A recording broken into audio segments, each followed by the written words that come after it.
Hey guys, and welcome to another Painkiller episode, and we are on Opera House today, which is a pretty cool level, so let's get this started.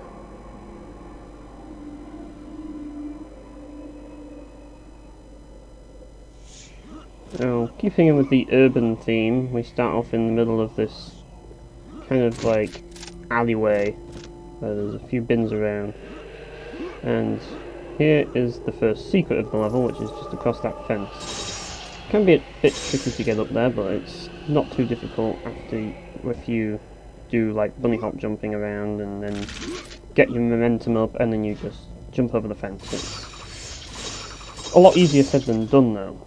Anyways, here are the first few enemies of the level, which are Dark Ninjas. These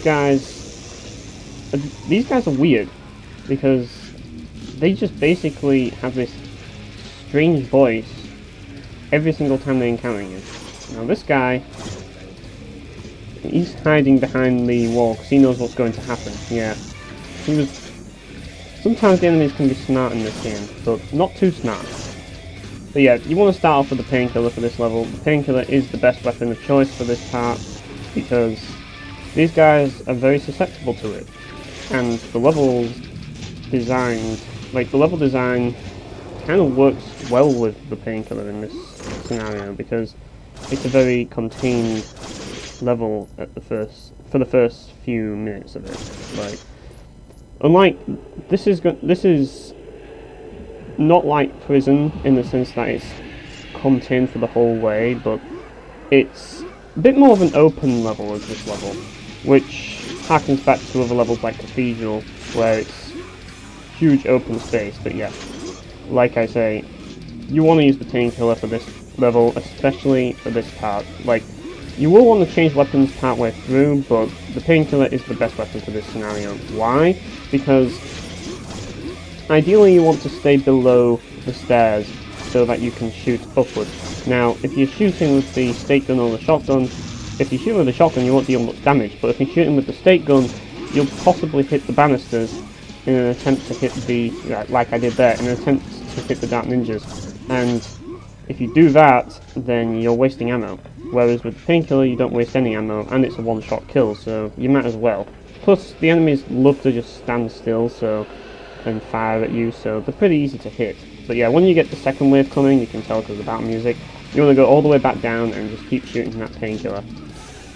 And really, the reason why I choose as well is because with the Painkiller, the laser can stays in place, so if they move down, then they still take more damage, and it is just overall the most useful weapon for this situation because you really want to focus on evasion with this level, because unlike Prison, which is kind of like a shoot first, ask questions later, like shoot before they shoot sort of thing, this is kind of the other way around. This is dodge before you shoot, if that makes sense. That's what this level's all about. So it kind of teaches dodging, and it's pretty easy to dodge the enemy attacks for the most part. But at this point in the level, they kind of make it hard because of how contained it is. Like, as you can see the stairway, it's very difficult to fight those enemies on the stairway because you can't dodge, like, you can't avoid enemies because they're in like you're on a vertical stairway the whole time. So anyways, I'm switching to the stake gun here because it's easy to kill those guys. But yeah, you want to be able to dodge, you want plenty of room horizontally to dodge. Like, as you can see, there's not much room to evade when you're in these walkways, or catwalks, if you might want to call them that, but there isn't much room to avoid enemies, so you want to use this. Well, you want to use the stake gun there, but be able to avoid enemies because it's long range and it's long enough range to deal with the enemies at that point. But ultimately, you want to use the Painkiller once you get to this point. And what you want to do, now I've tried doing it the other way, but it's not reliable enough. You want to shoot here, and then you want to move back, and you'll be far enough away that they won't engage you. Like, they will only engage you if they're close enough to you. If they're not close enough, even though it's silly and they could probably hit longer range and hit you from this point, they probably won't because it's the way their AI is scripted. Unless they're right next to you, they're not going to shoot you. So yeah, you don't have to worry if you do it this way. I tried doing it the other way, which is right in front of the stairs. It's not the most reliable way, so you want to do it against that wall there. Now, I won't worry too much about them coming the other way, because if you do it on that wall, they can only come from one way, and it's to the left of that wall, so you really don't have to worry about enemies coming to ambush you. Especially if you stay like a little bit further down in the middle of the catwalk, so there's really not much to worry about. Anyways, this one you can just use the stake gun and snipe them, because the stake gun is pretty much the sniper rifle of the original Painkiller. But yeah, that's basically this is basically the end of all the contained areas in this level, really. And this is where the level starts to open up. I really do like this level a lot because, well, you're about to see just how amazing this level is. It's certainly a looker, let's put it that way. I completely forgot to grab the ammo crate back there. I don't know why, but I did. But yeah, take a look at this level. This level is pretty amazing. This is why I love Painkiller, because the aesthetics are brilliant. Now, I've always wondered what is the correlation, like, what is the connection between ninjas, and they're not the only things that you're going to be finding in this level, by the way. Oh no, there's going to be other enemies that you'll be finding in this level, but what is the correlation between ninjas and opera?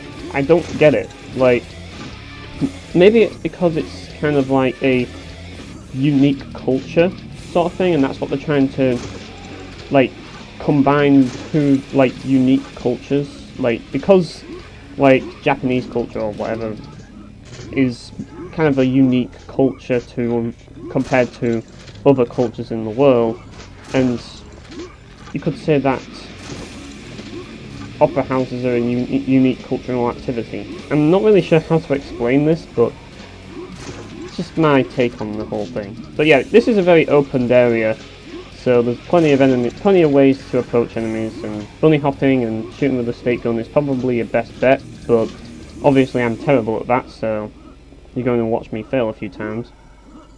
But if you can do that, then yeah, you'll pretty much demolish this part of the level, as the enemies aren't the smartest bunch. The ninjas aren't the smartest bunch, but yeah, they just tend to wander around. But they do have some deadly moves in their arsenal. Like, you saw that ninja, like, blindside me with that, like, I don't even know what it is. Like, he used this dash ability to get behind me or to the side of me, but I managed to intercept him with my stake gun just in time. So yeah, these guys are pretty tricky, but they're not too difficult. The best weapon to deal with them is obviously the stake gun, mainly because they're very thin enemies, and thin enemies mean that they have a very small hitbox, you could say. And when you have a small hitbox, you don't receive the full, like, the full shot of the shotgun isn't received, so some of the hits of the shotgun will miss because they're a small target. And yeah, that's the trouble with the shotgun. It's got a very wide bloom, you could say, in the sense that you have to hit each shot to deal maximum damage. And if the enemies are thin, some of the shots are going to miss because they're too small to make to take the full impact of the shot. But anyways, here are the new enemies that I was talking about, which are Evil Samurai. These guys are devastating. You do not want to mess with these guys. They might not look tough, but believe me, they are, and you don't want to mess with them, as you're going to see in a minute. Like, they have a pretty devastating melee attack, but they also have a pretty dangerous, a pretty dangerous fireball that can also hit you. But it's definitely not half as deadly as their melee attack, and as you can see here, yeah, I get hit by one, and yeah, there's just tons of them, and they all have this erratic movement as well. That's probably the thing that makes them the toughest. You really cannot fight them with the stake gun, because, well, you can, but not effectively, because they're just so difficult to hit. Because just like in the first level with those skeleton soldiers, they have this really erratic movement, but like twice as worse. The most effective way of dealing with them is simply by using, as you can see here, I'm using the stake gun, I really shouldn't be, but simply by using the shotgun and freezer combo. That's pretty much the best way of dealing with these guys. but I just get too obsessive over the state gun to bother with it at this point. But it works. Anyways, here are the next new enemies. Yeah, they're just coming as fast as these new enemies. But yeah, these are Lokis. They're kind of like, they're a bit like head crabs from Half-Life, pretty much, but bigger. That's basically what they are. And yeah, the chandelier's just fallen. Gotta love those special effects. Anyways, as you can see, there's these little tiny bugs that look exactly nearly, well, not exactly, but look even more like head crabs. They're called spiders, but yeah, they're basically, both enemies are pretty much head crabs from Half-Life. And yeah, if you step on one of those spiders, they damage you. But yeah, they just basically jump at you. It's basically just, like I said, head crabs from Half-Life, that's what Lokis are. And I think spiders are the same thing, I'm not sure, but these guys definitely are. They'll just leap at you. It's just that the spiders look like head crabs, if that makes sense. Thankfully, we've got some health here, so we don't have to worry about healing. And yeah, that's basically the end of the first part of this area. We will be coming back to this area, don't worry about that. But yeah. So yeah, this is a pretty nice looking level, and I just think that they kind of went with the Oriental vibe for this level, because it kind of, I don't know, it kind of blends in well with the whole opera feel, like how it's got these, it just does.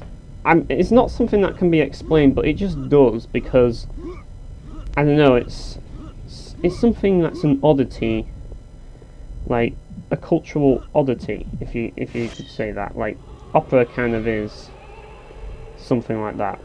But, like, I think that's what they were going for, if that makes sense. Like I said, it's difficult for me to explain it in words, but that's probably what they were going for. Like, you know what's weird? Opera. Do you know what's even weirder? Japanese swordsman. If that makes sense. Like, in a way, like, opera, another reason is that opera is kind of, like, very over the top and very flamboyant. And in a way, you could say that Japanese samurai, like, their outfits are very flamboyant and over the top. So that's probably what they were getting at with the whole thing. I think that way, at least. That's how I believe. That's why I think that they put ninjas and samurai in this level. So it kind of makes sense, but at the same time, it kind of doesn't. But regardless, who cares? This is an amazing level. It really is. I love how they've just got the, like, so much detail in the centerpiece the centerpiece of the level. But there's plenty of stuff to do in this level. Like, there's more than just the middle section or the auditorium. There's stairways filled with these dark ninjas, and yeah, this bit can be kind of annoying because you have to fight them usually with the shotgun, and as you can see, it usually takes 2 hits of the shotgun, just simply because they're very small targets. So if you can, try and switch to the state gun so that you can take them out from the other side of the stairway. But it can be difficult because, like I said, there's not much dodging room for to avoid the little bamboo shots that they shoot, the darts. Like, I really should be using a state gun there, but I used, oh whoops, and I get hit again because I dodged backwards instead of to the left, which I should have done.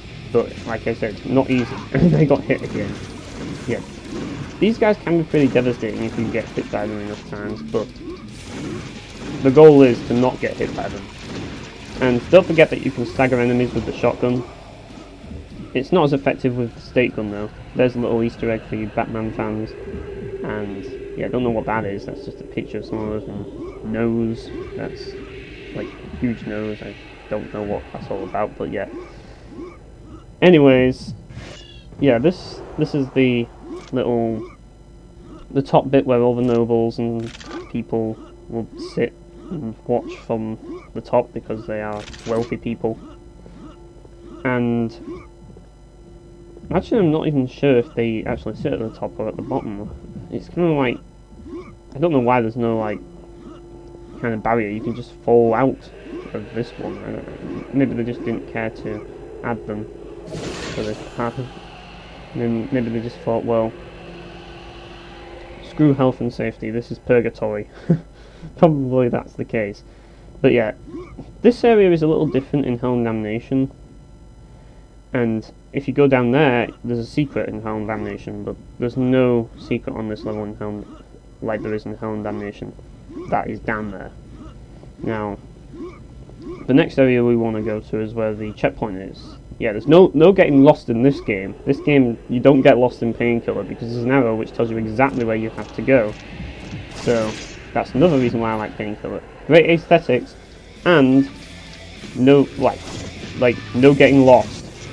But yeah, Painkiller again is great for this bit, because they're all going to come up.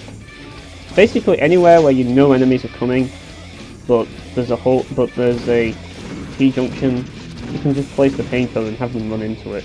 But yeah, I'm going to use the freezer for this bit because the enemies, like the evil ninjas, or not the evil ninjas, the evil samurai are susceptible to it because it stops them in their tracks, which is what you want them to do because you really don't want them to get close to you, and they move very quickly, so you want to use the freezer on them as soon as possible.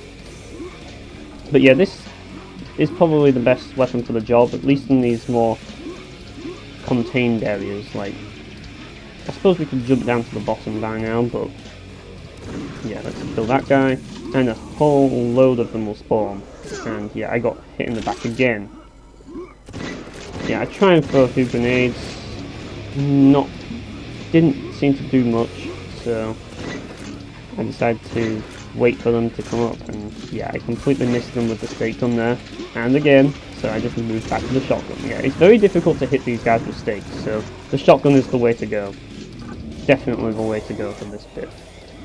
Anyways, the next section, but first we need to grab the ammo, because we need plenty of stakes for this level. Oh boy, we do. The next area is another stair area, if I recall, so we're going to go down there, and yep, now we have the stair area where there's evil samurai, and that's a lot easier to deal with, if you ask me, because you can use the shotgun on them. And this guy, I thought I could hit him with, not that guy, I thought I could hit him with the stake, but I just missed, so I barely got the shotgun out, just to kill him just in time as he was about to kill me. Yeah, close call. But yeah, this guy, I missed the stake because I hit the banister. Can't believe that. Sometimes that happens. But yeah. Anyways, we're back in the big room now, and we're ready for the showdown. Let the showdown begin. Yep. And well, there was only one battle in this room, but I think in Hell and Damnation you have 2 battles in this room. I'm not sure, but there's just one ninja. That was it.